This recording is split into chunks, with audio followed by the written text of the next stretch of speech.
Bienvenue dans Choose Social TV, l'émission qui met en valeur les projets et les personnes qui ont décidé que l'individu était au cœur de leur action. Et aujourd'hui, une fois n'est pas coutume, on va mettre en lumière Choose My Company et Happy at School, un petit peu d'auto-promo, voilà, puisque Happy at School valorise l'expérience étudiante et met l'étudiant au cœur du projet pédagogique de chaque école, CFA ou universitaire. Ma première question, et je remercie Célika Tellier et Camille Fabre d'être avec nous. Ma première question pour toi, Célika, pourquoi avoir créé Happy at School il y a 3 ans maintenant? Chez Choose My Company, nous sommes des experts des avis et notre mission et notre raison d'être s'articule autour de la relation au travail. Et quand on a commencé il y a 10 ans, on a déjà donné la voix aux étudiants. On s'était dans cet esprit avec Happy Trainees où les étudiants, ils donnent leur avis, ils évaluent l'expérience de stage ou d'alternance en entreprise. Donc quoi de plus naturel d'aller explorer l'autre côté de la construction de cette relation de travail au travail pour les jeunes en allant regarder du côté des écoles. De plus, les étudiants, ils ont exprimé une grande volonté d'avoir le mot à dire sur ce qui se passe à l'école, la qualité de cette expérience et de le partager haut et fort, à la fois avec leurs établissements et avec le grand public. Ce qui fait que Happy at School a désormais 3 ans et permet aux étudiants de donner leur avis sur l'expérience étudiante. Alors, on va parler, ok. Camille, donc tu as créé de toutes pièces au démarrage avec nous Happy at School. Comment ça fonctionne? Tu peux nous dire un petit peu la méthode, les questions qui sont posées, à qui ça s'adresse? Ce qui est simple avec Happy at School, c'est qu'il faut simplement que les écoles envoient l'enquête auprès de leurs étudiants. Donc il n'y a pas de dossier complexe en fait à remplir au démarrage. Évidemment, la data elle est confidentielle, elle est conforme au RGPD. Toutes les écoles sont accompagnées par un chef de projet de Choose My Company pour qu'elles soient accompagnées pendant cette démarche. Donc tu parlais du questionnaire. Donc oui, qu'est-ce qu'on leur demande en fait d'évaluer les critères? Parce que c'est juste, est-ce qu'ils sont bien dans leur école? Est-ce que c'est sympathique? Voilà. Est-ce qu'il y a des critères un peu sérieux d'analyse? Donc il y a 20 questions qu'on pose aux étudiants avec 5 thématiques. Donc, les 5 thématiques sont composées de l'enseignement, de l'environnement d'apprentissage, les relations d'entreprise, la confiance en l'avenir, la vie étudiante. La bonne nouvelle, c'est que cette année, on a un petit peu challengé Happy at School car on a rajouté une question par thématique sur des sujets d'engagement éco-responsable, par exemple, d'impact, d'inclusion. Parce que c'est un modèle qui vit, il n'est pas statique, figé dans le temps, il peut évoluer un petit peu au fur et à mesure des évolutions sociétales ou pédagogiques.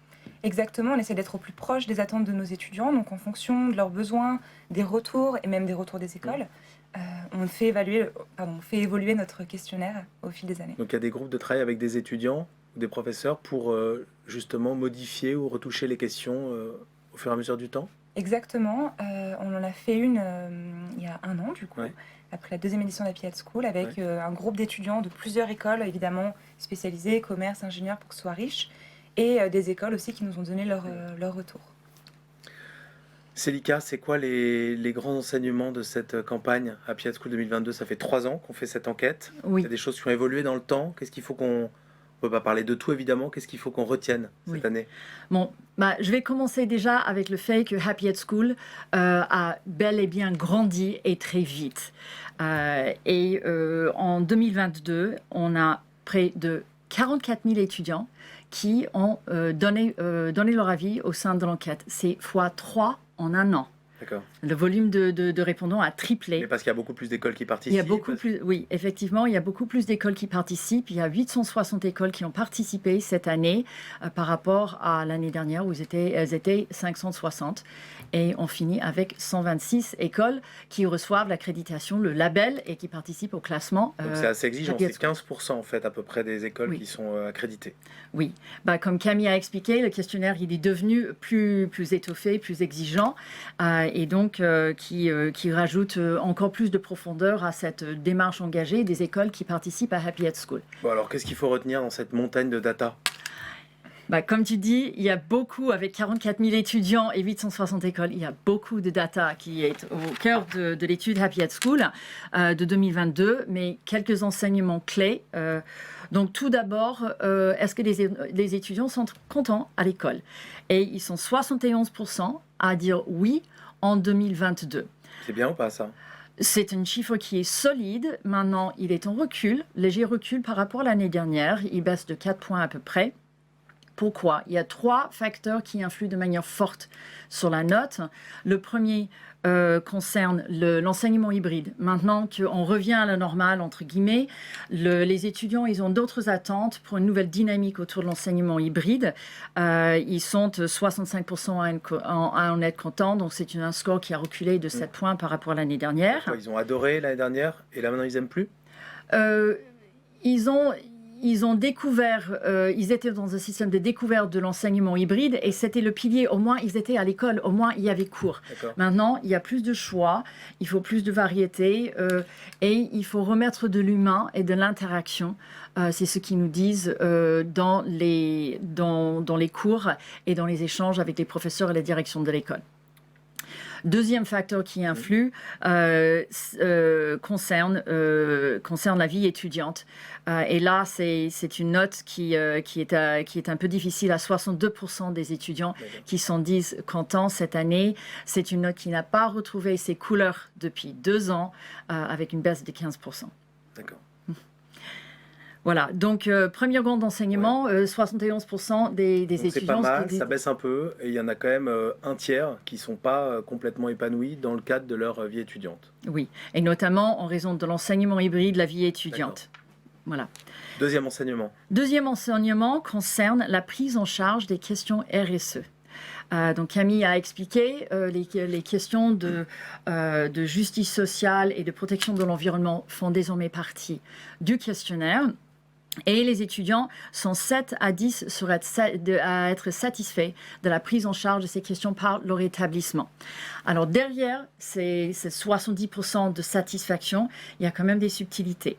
Donc quand on va du côté de l'inclusion, est-ce qu'au sein de mon environnement scolaire, on respecte les uns les autres, l'attitude vis-à-vis des femmes, en termes des origines, même la diversité des diplômes, est-ce qu'il est respecté?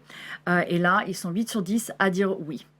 Quand on va de l'autre bout du spectre, le parent pauvre de la RSE et la prise en charge à l'école, c'est l'environnement, où les étudiants ne sont que 64% à dire qu'ils sont contents de la prise en charge et l'incorporation de l'engagement environnemental au sein de leur école. Et finalement, cet engagement se ressent également dans le choix des entreprises qui sont proposées aux étudiants dans les partenariats, dans les études de cas et dans les opportunités professionnelles qui sont proposées. Ça se renouvelle un peu tout ça, parce qu'on a l'impression que c'est tout le temps les mêmes entreprises qui sont proposées aux étudiants, les grands groupes, les super licornes ou... C'est ce que veulent voir les étudiants? Les étudiants, justement, ils veulent voir 2 choses. Ils veulent voir les entreprises qui les intéressent. C'est une des questions qu'on leur pose. Et ils veulent les entreprises qui ont pour mission un impact positif. Et notamment, quand on va du côté des étudiantes, c'est une question qui est devenue prépondérante pour elles. Et troisième enseignement? Et un troisième enseignement concerne les types d'écoles. Comme tu le sais, au sein de Happy Ed School, on évalue différents types d'écoles, que ce soit les écoles de commerce, les écoles d'ingénieurs, les CFA, les universités et les écoles spécialisées. Et donc, quand on fait le hit parade de tout ça, ce sont les écoles d'ingénieurs qui sortent en tête cette année avec un taux de satisfaction de 78%. Auprès de leurs élèves et ces écoles sont louées pour la qualité des relations entreprises et notamment la prise en compte des enjeux environnementaux dans leurs écoles. Suivent ensuite les écoles de commerce avec un taux de satisfaction de 76%. Et là, les installations et les dynamiques autour de l'enseignement hybride sont au-dessous de la moyenne. En suivent les universités, les CFA et les écoles spécialisées qui se distinguent notamment par la diversité du corps étudiant et du corps professionnel. Par rapport au monde dans lequel on vit, ils ont des communiqués qui reflètent la diversité du monde au sens large. Donc, en résumé, on voit un monde étudiant où tout ce qui est l'hybridisation de l'enseignement, il poursuit son cours et les questions autour de la RSE s'installent comme partie intégrante du paysage de leur monde. Et les étudiants nous disent haut et fort, c'est plus les choses deviennent digitales, plus l'univers devient digital, plus il faut équilibrer avec ces questions de RSE et de l'humain. Camille, comment on décroche le label Happy at School? Pour décrocher le label, les écoles doivent respecter 3 critères, donc le taux de participation à 30%, le score à 3,5 et un taux de recommandation à 70%. Et comme tu as bien dit, il y a 15% d'écoles qui ont été accréditées cette année. Et c'est un label de plus, il y en a plein. Qu'est-ce qu'Happy at School amène de différent par rapport aux autres? Pourquoi une école devrait s'engager dans la démarche Happy at School?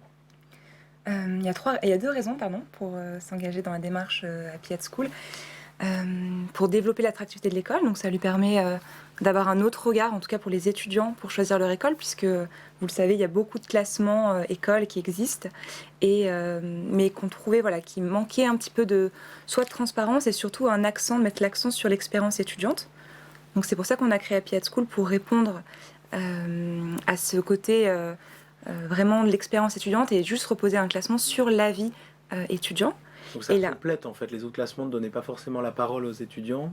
Happy at School vient compléter peut-être une évaluation plus experte de l'enseignement ou d'une pédagogie. C'est une complémentarité, tu dirais? Exactement. Et la deuxième raison, c'est pour que l'école puisse en fait tout simplement améliorer son expérience étudiante avec une analyse, des datas, comme un petit peu expliqué Célika, où l'école en fait dispose de tous les avis certifiés, de verbatim, de statistiques pour comprendre et mettre en mouvement ensuite ces résultats pour aller un peu plus loin dans l'amélioration continue de l'expérience étudiante. Je crois que sur ce sujet, Victoire avait une question d'ailleurs. Comme vous disiez, du coup, vous desservez un label aux écoles qui ont des bons résultats et sur lequel elles peuvent communiquer. Est-ce qu'elles prennent cela vraiment au sérieux? Est-ce que c'est pas parfois un coup de publicité pour attirer, pour briller? Les écoles font attention et elles regardent. Déjà, on témoigne le fait qu'elles sont plus de 850 à participer cette année et à donner voix aux étudiants dans une démarche d'amélioration continue, avec ce classement qui est l'unique classement qui repose 100% sur la vie des élèves. Mais elles regardent tout à fait. Elles peuvent accéder aux détails de tous les résultats de leurs écoles via la plateforme Choose My Company et elles peuvent se faire même accompagner dans le décodage des résultats avec une démarche qu'on appelle 10 Things to Know qui met en exergue les 10 grands points qui ressortent dans leur étude et ce en vue de créer des plans d'action visibles et rapides pour améliorer l'expérience étudiante. Donc c'est une démarche active et courageuse de leur part d'amélioration continue face à justement la voix des étudiants qui parlent haut et fort à travers Happy at School. Et ces 10 Things to Know, vous les voyez elles sont mises en pratique après par les écoles? Les mises en pratique par les écoles, on est dans les tout premiers cycles de mise en action. Maintenant, les écoles qui font l'étude de manière récurrente, ça leur permet également de voir la progression par rapport aux différentes initiatives qu'ils peuvent mettre en place.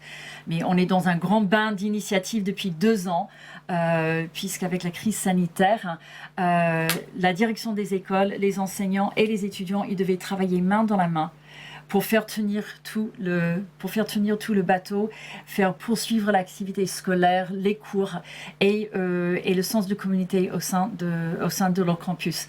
Donc c'est une prolongation naturelle de tout le travail qui a été entamé de manière très active et où les étudiants sont devenus partie prenante maintenant, surtout depuis 2 ans. Camille, les prochaines étapes de Happy at School, la campagne Happy at School 2023 est déjà lancée, ouais. Donc les écoles peuvent déjà s'inscrire à la campagne, donc n'hésitez pas à nous contacter. Et on se retrouve pour toutes les écoles accréditées, classées et toutes les écoles qui ont mis en place le dispositif d'Happy at School en octobre 2022 pour la soirée des trophées. Donc on a hâte pour valoriser toutes nos écoles Happy at School et les entreprises Happy Trainees. Il fait bon pour faire son stage. Merci beaucoup à toutes les 3 et puis bonne journée à tout le monde. Merci. Merci. Ciao.